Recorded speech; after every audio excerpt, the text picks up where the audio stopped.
Don't find fault, find a remedy. Hey guys, it's D-Days here with the Mormon News Roundup. Welcome back to the channel. Let's talk about LDS personal faith crises. This was a special report that was prepared for Dieter F. Uchtdorf, and the contents of which are considered proprietary and confidential. From October 2011 until August 2013, an unpaid team of scholars, strategists, and other volunteers conducted research, synthesized findings, and developed a number of strategic recommendations aimed at helping LDS leaders better understand and more compassionately minister to members of the Church of Jesus Christ of Latter-day Saints in a faith crisis, meaning members experiencing severe emotional turmoil resulting from discovering church history facts that do not align with the traditional narrative of the church. This faith crisis project was self-initiated and completed pro bono, meaning that the work was conducted without compensation. Now, what we're going to do here today is take a quiz that's associated with this particular document. There's 100 questions to this quiz, so it's time for me to put my reputation on the line. Do I really know as much about the Mormon Church and about faith crises as I claim to? Stay tuned to find out. Welcome to the Mormon News Roundup, your go-to source for the latest headlines and critical analysis on all things LDS. Breaking news! Join D-Days. Mormon News Roundup. That's talent on loan from Kolob. Every Sunday and Monday night. We will uncover the truth behind the news that matters most to the Mormon community. LDS Faith Crisis Quiz, 100 questions mastery level. Awareness is key. When a loved one's testimony begins to shatter, it can be a time of great pain, disappointment, and turmoil. Effective communication is vital. This quiz is designed to raise awareness about the key issues that contribute to a faith crisis. It will help you to interact in a meaningful way. Now, I do remember taking this quiz a couple of years ago, but I haven't revisited it since, so we're going to see if I can get a perfect score. It's going to be tough. This quiz will help you see if you are truly prepared to discuss certain topics with a loved one or friend who is struggling. You should take this quiz with an open mind and be ready to learn. You get 1 point for each correct answer, and a perfect score is 100 points. According to a major LDS faith crisis study, which of the following is a primary reason that members have a faith crisis and leave the church? They offended someone. They desire to sin. They want alcohol or extramarital sex. They don't pray, study, or attend meetings, or none of the above. It's definitely none of the above. The above ones are all just tropes. None of those tropes are among the top 18 reasons that LDS members lose their belief in the church. According to the research study, members who disclose their faith crisis doubts experience which of the following: feelings of social excommunication from family and friends, moderate to severe damage to personal relationships, damage to their individual emotional health. Oh, it's definitely going to be all of the above. You can definitely be excluded from your family, from your relationships. You can even lose job prospects. Take it from me. I worked for the church for almost 24 years. It's going to be a rocky ride to your emotional health, so all of the above. The majority of Latter-day Saints who suffer a faith crisis are long-term members who are actively engaged in hold leadership and other callings. I can tell you that's probably the answer. New converts who have been in the church less than a year, inactive members who have not been attending regularly, or members who have a limited education and few financial resources. I definitely think it's going to be the long-term members who have the largest faith crises. That's right. Most members who have a faith crisis also tend to be well-educated and above average incomes. Number 4, for most members who have a faith crisis, the crisis is usually caused by a single doctrinal issue that troubles them. Not at all likely. It's usually many things. Discomfort about the social and cultural aspects of the church. That can definitely be a factor. A buildup over time of many historical, social, and cultural issues. Yes, I definitely agree with that. Or reluctance to ask questions and probe for answers. No, not at all. I think it is definitely a buildup over time of many different issues, although number 2 is definitely worth considering. When bearing a nominal amount of shelf issues, many members continue with strong faith and active church participation. Accumulating additional social and historical issues can lead to a weakening and then catastrophic failure of the member's faith. Many members enter into a traumatized believer stage when they are exposed to what? A faith crisis catalyst. I would say so. An authoritarian leader or teacher, not so much. Hypocrisy of other members, that's minimal. Or political influence exerted by the church, no, the church generally stays out of politics. It's usually some kind of a catalyst. A faith crisis catalyst can be any troubling issues such as multiple First Vision accounts, Book of Mormon translation issues like the stone in the hat, Masonic ties to the temple endowment, polygamy and polyandry of Joseph Smith and other early church leaders, denial of priesthood to the blacks, Book of Mormon anachronisms, Native Americans and DNA, Book of Abraham translation issues, feminism, gay issues, and many others. Almost universally, how do members feel when they have a faith crisis? Not very good usually. Excited about the possibility of doing other things on Sunday? Oh, that's minimal. Eager to discuss their concerns with family members? Generally not at all. Condemned to be betrayed and abandoned by church leaders and members? I'm leaning towards C here. Or confident that further research will restore their faith? There's a little bit of that, but it is usually C. Many in faith faith crisis also suffer from depression, a severe identity crisis, bouts of anger, and feelings of isolation and confusion. What drives a traumatized member to dig deeper for more information? Is it confirmation bias, favoring certain answers while ignoring facts? I don't think so. Social anxiety, that's the stress from being around members? Usually not. Cognitive dissonance, anxiety due to conflicting beliefs, that can definitely be a part of it. Or retentive socialization, repeating behaviors that reinforce church ideals. I would say that people want to believe as many true things and as few false things as possible, so it's generally cognitive dissonance that needs to be resolved. Once exposed to disturbing historical information, many traumatized believers experience high levels of anxiety based on viewing information that contradicts their existing beliefs. This cognitive dissonance leads many to search for additional information to alleviate the conflicting beliefs. I agree. When a person has a faith crisis, why should you avoid telling them to pray, read the scriptures, attend church, or have faith? Is it because most have sincerely tried to do these things for years? You bet it is. It can come across as judgmental and condescending. Yes, indeed. It shows that you do not understand their real issues. Perhaps so. I'm leaning towards all of the above. In almost all cases, a failure to maintain the expected behavioral practices of the church is not the cause of a faith crisis. If anything, it is the other way around. Yeah, cognitive dissonance sucks. According to the research study, what strategy is recommended when a family member has a faith crisis? Stay together and support each other despite the faith crisis issues. Well, that is a tough one. Obviously, nobody wants to break up a family. Refer the person in crisis to priesthood leaders. That generally doesn't do much in my experience. Priesthood leaders are not at all prepared to handle these intimate matters. They're not trained, they're not background checked. Spend some time apart to regroup and think things through. Well, that can be occasionally helpful, but that's a tough road to go on. Or avoid contact with the person to reduce the chance of tainting other members. I hope that people would try to stay together as much as possible. One of the most painful aspects of a faith crisis is being shunned, looked down upon, or criticized by loved ones. It certainly is. The remaining questions relate to specific faith crisis catalysts that typically cause concern for traumatized believers. Even though most of these facts have now been publicly confirmed by the church, they can still cause trauma. Understanding these facts and their logical relationship is important in discussing a faith crisis. Which statement was made by the prophet Joseph Smith regarding the production of the Book of Abraham? Is it, I commenced the translation of some of the characters or hieroglyphics, and much to our joy found that one of the scrolls contained the writings of Abraham? Yes, he said that. I was continually engaged in translating an alphabet of the Book of Abraham, arranging a grammar of the Egyptian language. Yeah, they're talking about the Gael, G-A-E-L. Yes, he said that. This afternoon, I recommenced translating from the ancient records. I returned home and spent the day translating the Egyptian records. Yes, Joseph Smith said all of those things. These statements, along with many similar references, clearly indicate that Joseph Smith considered his work with the Book of Abraham an actual translation from the Egyptian language into English. Yes, they certainly did. The only problem is that his translation is a farce. Some LDS apologists think that the Egyptian papyrus were merely a catalyst that helped Joseph Smith receive direct revelation in writing the text of the Book of Abraham. Yeah, they certainly do. This is unlikely due to which of the following? Joseph Smith clearly stated on numerous occasions that he was translating the papyrus. Right, we just saw that. Joseph and his scribes attempted to create an Egyptian grammar and alphabet which corresponds to the Egyptian characters from the papyrus. Exactly. And the alphabet came first, not afterwards. Joseph created numbered footnotes for the 3 facsimiles which correspond to his translation of specific Egyptian characters. Yes, those characters in particular are some of the most laughable nonsense in the entire Book of Abraham. The answer is all of the above. So far, I'm batting 1,000. In 1967, what artifact did the New York Metropolitan Museum discover and transfer to the church? The original Egyptian papyrus from which Joseph Smith translated the Book of Abraham. I don't know. The controversial replica of the Kinderhook plates. No, the church had some of those in its possession for a long time. An early sketch of W.W. Phelps of the Egyptian mummies. No, that's not important. A golden scarab pendant once owned by Lucy Mack Smith. No, this is a slight clarification, some of the original Egyptian papyrus, not all of it. After completing careful studies of the recovered Egyptian papyrus, who issued the following statement? None of the characters on the papyrus fragments mentioned Abraham's name or any of the events recorded in the Book of Abraham. Well, that would be C. The church itself had to come to the table and had to admit that the entire thing was nothing but religious laughable nonsense. And they admitted that finally in the Gospel Topics essay, Translation and Historicity of the Book of Abraham. The Egyptian papyrus and the facsimiles were actually what kind of Egyptian documents created 2,000 years after Abraham supposedly lived. Common funerary texts that were typically deposited with mummified bodies. Yes, that's it. It was just common funerary texts. Nothing about Abraham whatsoever. According to the church's website, how many polygamous wives did the prophet Joseph Smith have? None, just Emma, only 2, as many as 8, and between 30 and 40. Yes, it was between 30 and 40. And this is the famous quote here. Careful estimates put the number between 30 and 40.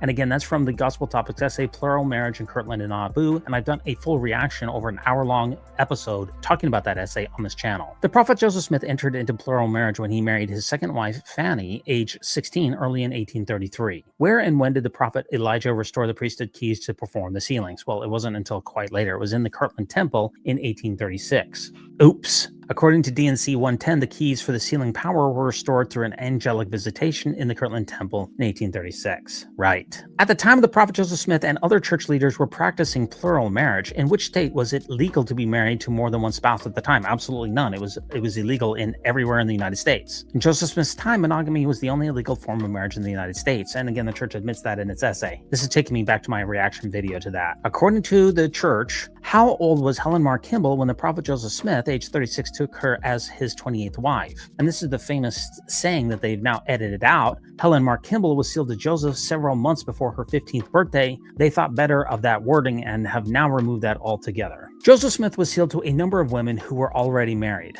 Footnote 29 places the number between 12 and 14 women who were currently married to other living men. D&C 132 states that a wife entering into a plural marriage is required to be a virgin. For the plural marriage to be justified, the wives must be virgins who have vowed to no other man. It further states that if a wife shall be with another man, she has committed adultery and she shall be destroyed. Of course, we're pointing out the obvious, then why the heck was Joseph Smith engaged in this illegal and immoral practice? How many wives did the prophet Joseph Smith have at the time he made this declaration?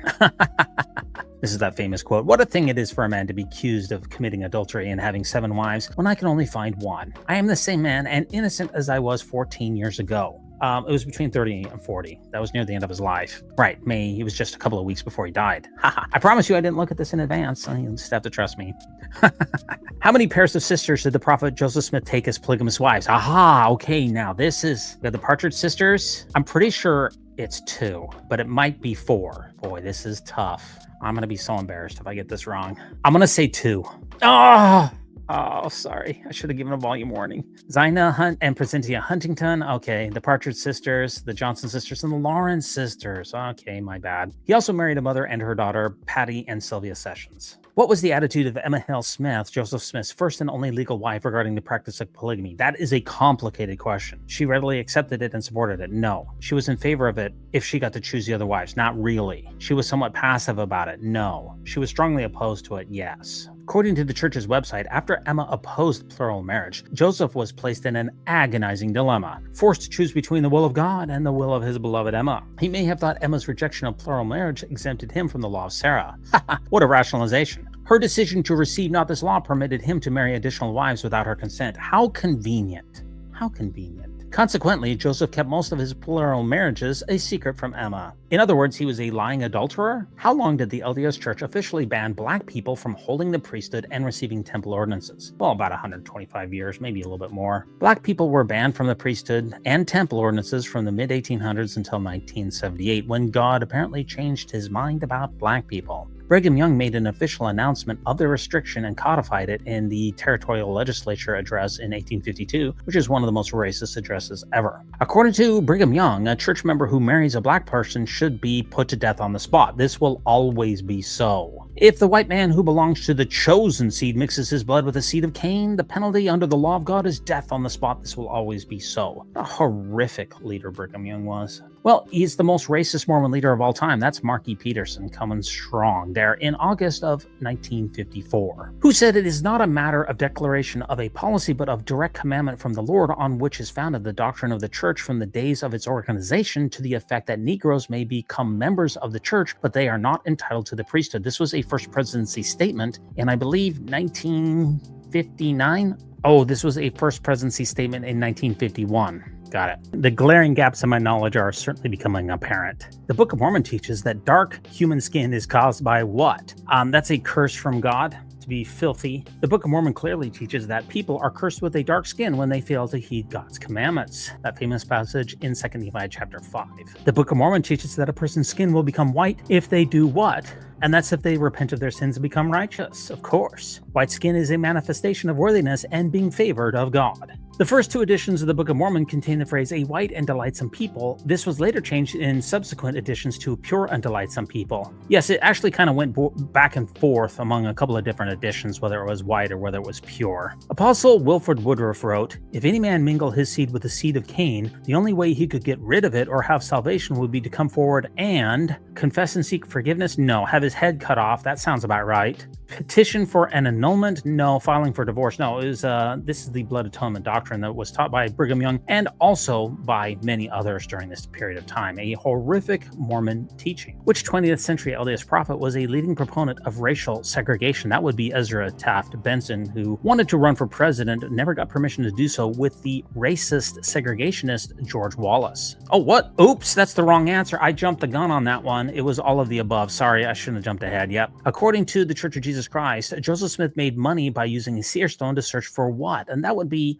buried treasure, which he never found unless you believe the fantastical tale of the Book of Mormon, that is. Where did Joseph get the seer stone that he used for treasure hunting and translating the Book of Mormon? Well, it was found while he was digging a well at his neighbor's house at the Chases, sometime around 1822. According to documents published by the church a few months prior to receiving the gold plates, Joseph was arrested and tried in 1826 in Shenandoah County, New York. Of what crime? That would be being a disorderly person, glass-looking, and scrying. When Joseph Smith showed Wilford Woodruff the seer stone in late 1841, Wilford recorded that he had now seen probably the Urim and Thummim. That's what I'm guessing here. Correct. I had the privilege of seeing for the first time in my day the Urim and Thummim. What an incredible privilege to see a magical rock.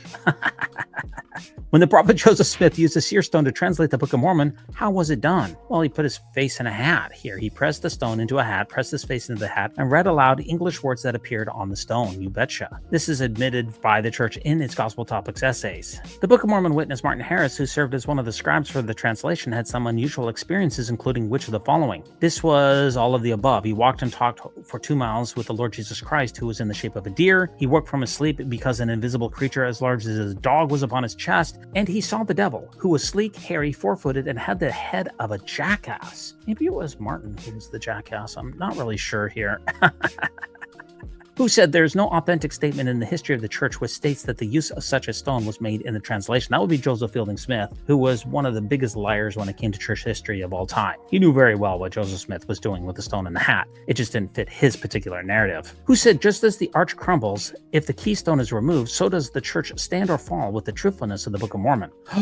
Ooh, this is really, really tricky here. I'm gonna say B.H. Roberts. Gosh, this is a tough one. B.H. Roberts. Oh, Ezra Taft Benson. I should have known, of course. The Book of Mormon, keystone of our religion. Man, that was a bad guess. What sudden death proposition did Apostle Jeffrey R. Holland make about the Book of Mormon? Well, he said everything in the church, everything rises or falls on the truthfulness of the Book of Mormon. That would be B.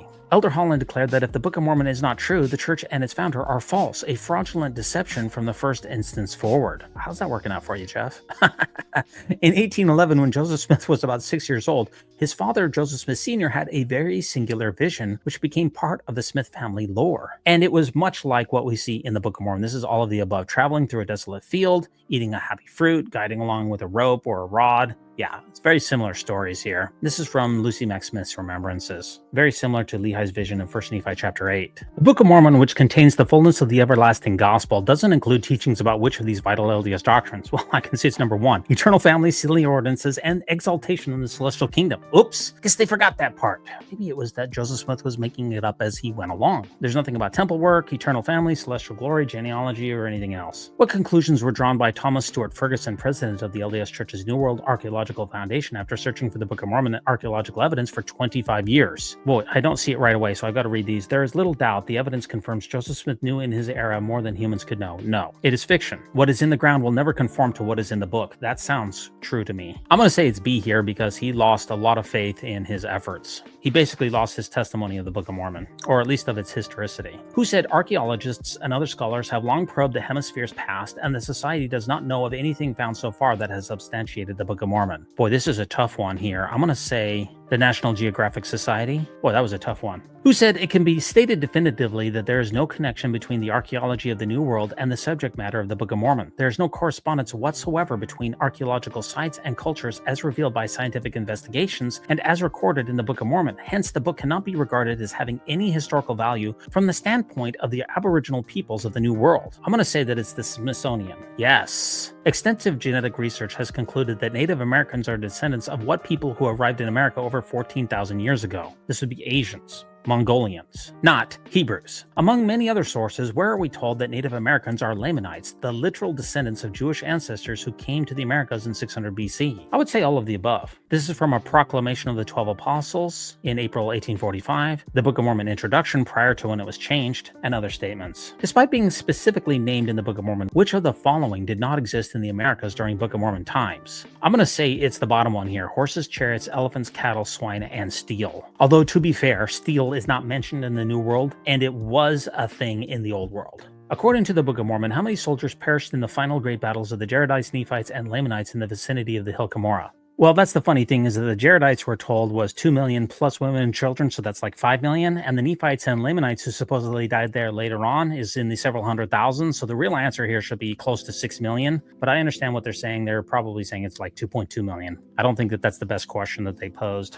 According to the LDS First Presidency, where is the hill Cumorah located? Well, they released a statement that said that it was located in western New York, although the church has since walked that back. Brother Sparks inquired about the location of the hill Cumorah mentioned in the Book of Mormon, where the last battle between the Nephites and Lamanites took place. The church has long maintained, as attested to by references in the writings of general authorities, that the hill Cumorah in western New York state is the same as those referenced in the Book of Mormon, which of course begs the question, where the hell are those 6 million people? The Book of Mormon is a clean hill. Yes, that's the next question. After extensive archaeological searches in and around the hill Cumorah in New York during many years, what Book of Mormon artifacts have been discovered? Absolutely nothing. Not a zip-zero zilch. In accordance with these general observations about New York and Pennsylvania, we come to our principal object, the hill Cumorah. Archaeologically speaking, it is a clean hill. No artifacts, no walls, no trenches, no arrowheads. The area immediately surrounding the hill is similarly clean. Pre-Columbian people did not settle or build here. This is from the Book of Mormon studies itself. Whoops. An 1808 map of Africa refers to the Comoros Islands, featured in Captain Kidd's pirate stories, as Cumorah. What is the name of the capital city? I believe it is Moroni, although I find this particular parallel spectacularly unconvincing, and I think it is one of the weakest arguments of the CES letter. What was the standard spelling of the name Cumorah in the 1830 edition of the Book of Mormon? I believe it is the second one? It's the first one. Got it. My bad. Which of the following places from the region where Joseph Smith lived are surprisingly similar to place names found in the Book of Mormon? Boy, this one is a real tough one for me.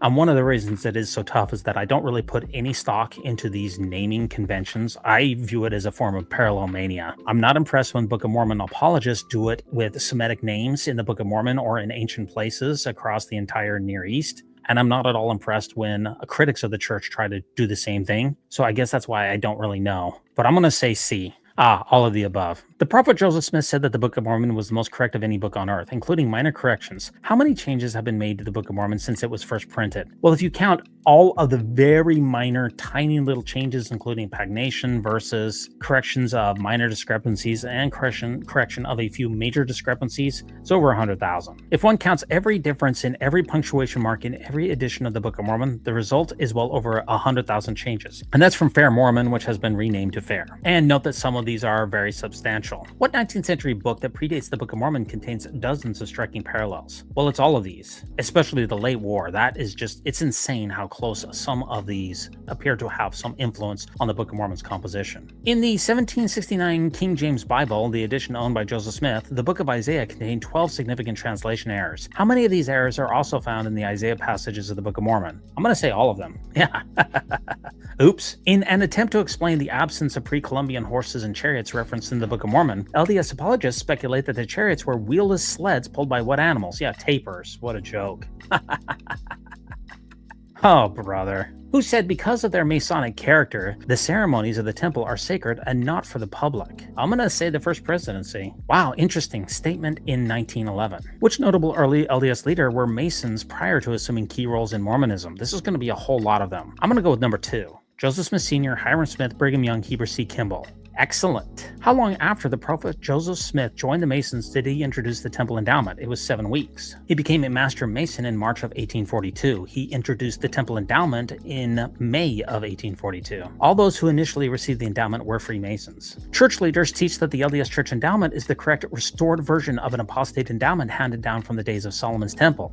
Probably not. Freemasonry doesn't go back to Solomon's temple, it goes back to medieval Europe. The Temple of Solomon was used principally for ritualistic slaughter of animals, right? And the Bible, the Book of Mormon, and other historical records contain no evidence, right? Exactly. There's no endowments. You can forget Hugh Nibley's rambling bullcrap about Egyptian endowments. The endowment ceremony didn't exist before Freemasonry in Europe in the Middle Ages. We have the true Masonry. The Masonry of today is received from the apostasy which took place in the days of Solomon and David. Oops. They have now and then a thing that is correct, but we have the real thing. Oh, great. Good to know, bro. Thanks, Heber. How many major changes have been made to the LDS Temple endowment since the prophet Joseph Smith restored the correct version in 1842? Well, it'd just be hundreds by now. President Nelson has been changing things left, right, and center. These rituals were supposed to remain unchanged for time immemorial, but President Nelson is just changing them all over the place. Which of the following is a requirement in order to be a member to qualify for a temple recommend? It's not about studying, it's not about praying, it's not about being good, it's about pay-to-play situation. No tithing, no temple, no salvation. It's a pay-to-get into heaven situation. If your loved one is getting married in an LDS temple and you do not have a temple recommend, what happens? Well, you won't be allowed to attend. You'll be kicked to the curb. Only worthy members who hold a valid temple recommend are allowed to enter LDS temples. Of course, this wasn't always the case in Kirtland and even Nauvoo, but times have changed. As part of the LDS temple endowment ceremony, you make covenants, serious commitments to the church, which is true regarding those solemn oaths. Most of the commitments are optional. No. You are not permitted to know in advance exactly what the commitments are. Yes, the church has gotten a little bit better than they used to be about that, but you still don't have a great idea about it. Prior to 1990, temple participants took oaths promising to never reveal certain parts of the temple endowment under penalty of what? That would be death. According to the church, there are how many versions of Joseph Smith's first vision? Well, this is a very poorly worded question. There's 4 primary and then about 5 secondary, so I guess we're going to go with 9. The earliest record of the first vision written by Joseph Smith himself in 1832 differs in what significant way from the canonized version. He only saw one messenger, right? He didn't ask which church to join, correct, and he wasn't attacked by Satan. That would be all of the above. That is correct. In the 1838 canonized version of the first vision, Joseph says he went to inquire of the Lord to know which of all the sects was right, that I might know which to join. But in the original 1832 account, Joseph explained that before going to pray, he already knew that there was no society or denomination that was built upon the gospel of Jesus Christ. Also, for at this time, it had never entered into my heart that all were wrong. Yes, this is a profound contradiction between these two accounts. No mention of the 1820 first vision has ever been found in any historical record, newspaper, letter, journal, tract, minutes, whatever, written or published between 1820 and 1832. This is incredibly odd considering. Joseph claimed that it excited a great deal of prejudice against me among professors of religion. Yes, he did. Men of high standing would excite the public mind against me, all united to persecute me. Well, that's what he claimed. It attracted the attention of the great ones and the most popular sects of the day. Yes, he claimed all of those things, and yet there's no record of it whatsoever. That is puzzling. In April 1990 General Conference, Russell Nelson counseled church members to stop using the word Mormon. Then what happened? Well, he got smacked down here by President Hinckley. At the next General Conference, President Hinckley contradicted Nelson's directive, telling members that they should be proud to call Mormons, right? As presidents of the church, Gordon Hinckley and Thomas Monson spent substantial church funds on a multi-year PR campaign promoting the name Mormon. That's right, both of those. Whoops, looks like Rusty was just a little bit out ahead of his skis at that time. After the death of President Monson, what revelation did newly sustained prophet President Nelson announce at a special news conference and in his General Conference address? It was once again, just as soon as he could, he wanted to get rid of that word Mormon, because the Lord is offended when you use it, and failing to use the Lord's name when referring to his church is a major victory for Satan. That would be both. In 2017, Apostle Russell Ballard said, Apostle M. Russell Ballard said, we would have to say, as two apostles who have covered the world and know the history of the church and know the integrity of the first presidency and the quorum of the 12 from the beginning, there has been no attempt on the part of the church leaders to try and hide anything from anybody. Yeah, sure, Melvin. Sure, Melvin. According to one research source, how many instances of the church purposely hiding or censoring information can be readily documented? This is a miserable question, in my opinion. What research source? This is the worst question of the bunch, but I will say 29. The Stephen Hassan Bite model has a checklist of 92 techniques used by cults to control their members. About how many of these 92 techniques does the LDS Church use, including the ones used to control missionaries? This would be a high degree of control. I've taken this particular Bite model, and my assessment came out to like 82%, so I'm going to say 80. In April 2006 General Conference, Thomas Monson explained the church is not wealthy. Tommy, you liar. This statement seems rather odd considering that the church uses almost all of its revenues for construction of hospitals and schools. Hardly. No, sir. Spends most of its income for the cleaning of its many stakes? Nope. That's done by the church members themselves. Owns over 5,000 valuable debt-free properties? Yes, this would be number C. The church today is worth approximately $300 billion. And at the time that Thomas Monson made that particular statement, the church was probably worth $100 billion. In October 2012, Cragen and Reuters estimated that the LDS Church brings in approximately how much in tax-exempt tithing contributions each year. Oh, I wasn't aware of this particular claim, but it was around $7 billion. Wow, I've got to go check that out. Wow, what an interesting article here. I wasn't aware that this was widely known before David Nielsen told us about these figures. Very interesting. In April 2018, Russell Nelson said poverty continues from one generation to another until people pay their tithing. Now, he was speaking, I want to give some context to this. He was speaking specifically to poor Africans. In Africa, which of the following is true? 99% of the people in the world's 10 wealthiest countries don't pay LDS tithing. That's true. Two countries where LDS tithe payers make up an astonishing 25% and 17% of the total populations are among the poorest nations. I think you're talking about Samoa and Tonga there. Yeah, they're really poor. LDS members earn average incomes by household, right, and are no better off financially than other people, right, maybe even a tiny bit below average, typically because a lot of women don't work outside of the home. So the answer is all of them. And again, I'm sorry, this question was not well put because we should have put some context in here that he was speaking to poor Africans at the time. According to an article in the Ensign magazine, you should pay tithing to the church before you do what? That would be water, electricity, rent, and food for your family. Yes, tithing always comes first. What a joke. According to a 1983 General Conference talk, members who don't pay tithing won't have what? High callings, an eternal family, the spiritual gift of sound money management, spare funds for a family vacation. I'll say an eternal family and exaltation. Hartman Rector Jr., what a disgraceful general authority he was. In General Conference, President Monson explained, our church has no paid ministry. What a duplicitous statement. Although local ward and stake leaders are not paid, which higher church leaders receive up to $120,000 or more per year as a living allowance? And that has ballooned up to at least $200,000 today. And that would be the First Presidency, Quorum of the 12, Presiding Bishopric, First Quorum of the 70, and Temple and Mission Presidents? No, Temple and Mission Presidents shouldn't be in there. Temple and Mission Presidents are only given a reimbursement for living expenses. They are given some perks, like the ability to give birthday presents to their kids or send their kids to BYU schools tuition free. This question, again, is not well worded. Temple and Mission Presidents are not full-time paid employees for the church, but that's the closest that I could get. Compensation paid to upper LDS ecclesiastical positions totals $82 million a year. I'll update that for now. It's about $105 million per year, not including benefits such as housing, vehicles, free tuition, and pensions. Yeah, total compensation is probably around $200,000 per year for those top approximately 110 all men. Who said it is wrong to criticize the leadership of the church even if the criticism is true? That would be your friend and mine, Dallin Oaks. According to Apostle Boyd Packer, what are the dangers to the church? Well, he had three great dangers: LGBTQ, feminist movement, and scholars and intellectuals. In 1975, the First Presidency announced a policy stating that only men were allowed to offer prayers in what meetings? And that would be all of them, right? I believe it wasn't until 2013 that a woman could even pray in General Conference. I'd have to check my date on that. When was the first time here we go. I swear I didn't look at these in advance, folks. When was the first time a woman was allowed to offer a public prayer in LDS General Conference? Well, I gotta go with my gut here. Yes, sir. Yes, sir.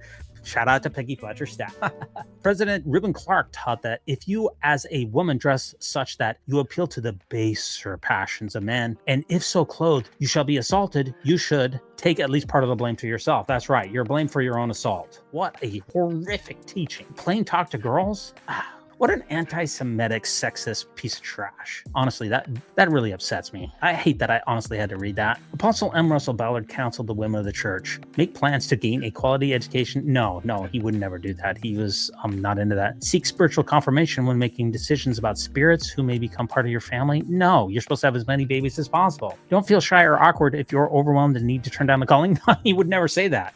Don't talk too much in ward council meetings, and don't assume a role that's not yours. That sounds like the M. Russell Ballard, the sexist M. Russell Ballard that I'm more familiar with. Richard Scott taught that when a woman is assaulted, the Lord may prompt her to do what? And that would be recognize a degree of responsibility for the abuse, which her priesthood leader may assess. Again, you're responsible for your own abuse? Absolutely terrible. In September 2018, former LDS Bishop Sam Young was excommunicated from the church because he openly campaigned for what? That would be the protection of children during closed-door interviews involving sexually explicit questions. Right. What a hero Sam Young was. In 2016, Jeff Holland said, a week ago, Thursday, we created 15 stakes, and we are doing that más o menos every week, more or less. The week before that, it was 12. We are talking double-digit stakes every week. In reality, the church actually grew how many stakes in April of 2016? I'm going to say 0. It looks like Jeff Holland was creating 15 mistakes every single week of his life. The word succeeding in the newsroom descriptions indicate an existing stake reorganization, not the creation of a new stake. He didn't know the difference. And here's the figures and facts here. Jeff, once again, misstating the truth. That's what he's well known for. Apostle Boyd K. Packer said, that is a malicious and destructive lie. To what was he referring? This is an awkwardly worded question, no doubt about it, but it's the idea that some people are born with an attraction to a malicious and destructive lie. Boyd Packer was an incredible homophobe and a bigot. Regarding children of a parent living in a same-sex relationship, LDS Administrative Handbook number 1 states what policy? This depends on when this particular survey was put out. This is going to be a challenge. A minor child adopted or natural may not receive a name blessing or be baptized, confirmed, ordained, or recommended for a mission. I believe that this was put together during the policy of exclusion, so I believe that that is the answer here. I've got to read the rest of these. If the child's biological grandparent is an active priesthood holder and temple worthy, the grandparent may perform ordinances for the child subject to the bishop's approval. I doubt that. The child's bishop and stake president may jointly request a special authorization from the first presidency to perform a blessing or a baptism. Well, that is true. So I didn't know that one about number 2. This is all of the above, but I wasn't aware of that second one here. Oops, I definitely got that one wrong. This, like I said, must have been during the policy of exclusion, which is approximately 2015 through the beginning of 2019. I knew it was A, but I guess I blew it on that one. So I stand corrected. Regarding the nature of homosexuality, Boyd Packer taught what? There is no mismatching of bodies and spirits. Yes. Boys are to become men, masculine, manly men, ultimately to become husbands and fathers. Yes. No one is predestined to a perverted use of these powers. What a disgusting human being he was. Religion poisons everything. Who said sometimes masturbation is the introduction to the more serious sins of exhibitionism and the gross sin of homosexuality? That is the miracle of forgiveness there, folks. Spencer Kimball had no clue what he was talking about when it came to human sexuality. Apostle Dallin Oak said, I believe in retaining criminal penalties on what? This would be sodomy, as I recall. Sex crimes such as homosexuality and other forms of deviant sexual behavior. Yes, specifically he was mentioning sodomy there. Yeah, he still wanted to retain criminal penalties for consensual homosexual activity? What a horrific teaching. According to the LDS booklet, Homosexuality Prepared for Use by Local Leaders Working with Gay Members, what is the cause of homosexual behaviors? And I'm almost sure it's B. Disturbed family background, poor relationships with peers, unhealthy sexual attitudes, and early homosexual experience. That is correct. Apostle Mark Peterson taught that one way to overcome the habit of masturbation is to get a referral to LDS counseling services from your bishop. Now, he lived before there was LDS counseling services. Dress yourself for the night so securely that you cannot easily touch your vital parts. I believe that's what he said. Apply hot pepper sauce to your hands. Oh my gosh. Order a pair of Chastity Warrior underwear. No.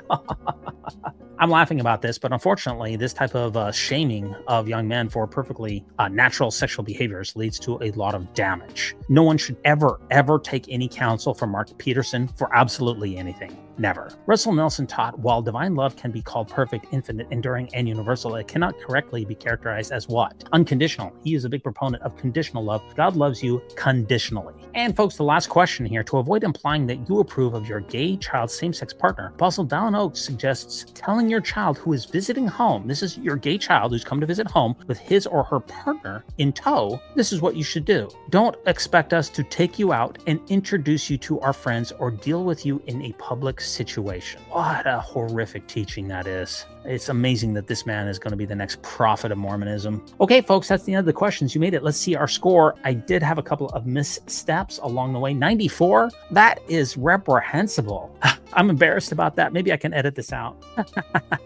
90 points, congratulations. You've shown an excellent knowledge of key issues. If you didn't score 100, you may wish to take the quiz again and get a perfect score. And here's the quick conclusion that goes along with this. LDS Faith Crisis, helpful advice. Thank you. Thank you for taking the time to complete the LDS Faith Crisis Quiz. This shows that you have a true desire to learn and to help others. Well, if you read my comment section on my Instagram, they don't agree with you, but the number of Latter-day Saints who are experiencing a faith crisis is increasing exponentially every year. If you are a member who loves the church, this trend can be troubling. A terrifying question. In reality, however, Latter-day Saints who suffer a faith crisis have made a major decision that took tremendous courage on their part. At some point, they permitted themselves to consider a terrifying question. What if, in fact, that the church isn't true?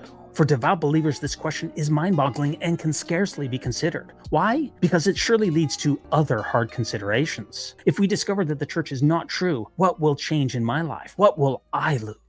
As a true believer, you quickly see the obvious answer. Everything will change. You stand to lose a lot. That's a truly frightening prospect. Church teachings provide comfort, meaning, and guidance in virtually every aspect of your existence. This is why many Latter-day Saints go to great lengths to avoid seriously considering the question, what if in fact the church is not true? When confronted with facts that can cause doubts, they resort to standard answers in order to cope. What about you? What do you do when confronted with troublesome issues about the church? Do you find yourself thinking or saying any of the following? It's the last days, Satan is working harder. Or God is separating the wheat from the tares. Even the very elect will be deceived. No one is perfect, not even the church. Look at all the good the church does. We have a living church, so things change all the time. In the eternal scheme, these issues don't matter. We don't know the answers, but someday we will. You have to be obedient and not question. You just have to have faith. I just know in my heart it's all true. I've had some sacred experiences, and the Holy Ghost tells me it's true. Yeah, I've heard all of these. Do you find yourself using these kinds of self-assuring responses when confronted with troubling questions about the church? If so, you should seriously consider this question in all seriousness. If the church were not true, would you want to know? If you answer no, then the case is closed. For you, feelings are more important than reason, logic, or factual evidence. If you answer yes, then many possibilities are open to you. You will have the chance to study, investigate, probe, and carefully evaluate the facts. But you must be ready to honestly consider all the evidence, no matter how painful or unpleasant. This is a matter of integrity. A past member of the First Presidency astutely remarked, "If we have the truth, it cannot be harmed by investigation. If we have not the truth, it ought to be harmed." For your personal integrity, you owe it to yourself to make a valiant attempt to separate, so far as possible, truth from error. Keep in mind that personal emotions and subjective feelings are generally not good indicators of truth. You can easily think of examples where people have made serious mistakes or done bad things because they felt that God was guiding them. Remember, faith is sometimes just a way to give yourself permission to suspend logic and reason. Always look at the evidence. If you feel uneasy or sick about what you find, remember that cognitive dissonance is very real and powerful. The Spirit is not withdrawing from you. The discomfort you feel is not the influence of Satan. And one last thought, why care? Why worry about all of this? Because the truth matters. It's simple, really. The truth shall make you free, but only if you search with complete integrity, willing to go where the evidence leads you. Only then can you be truly free. Well, there you have it, folks. We've taken the LDS Personal Faith Crisis Quiz. 94 out of 100. Looks like I've got some work to do. It's these type of questions that this quiz brings up that lead a lot of people to have serious doubts about the truthfulness of Mormonism. And I'm going to link to the full PDF so that if you want to get the complete answers to what this survey brought forward, you'll be able to get that further light of knowledge that the Father promised to send but never did because he's not real.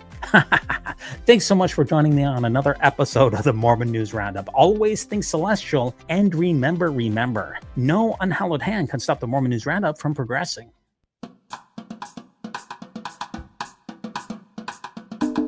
When it comes to nicknames of the church, such as LDS Church, the Mormon Church, to remove the Lord's name from the Lord's church is a major victory for Satan. Satan.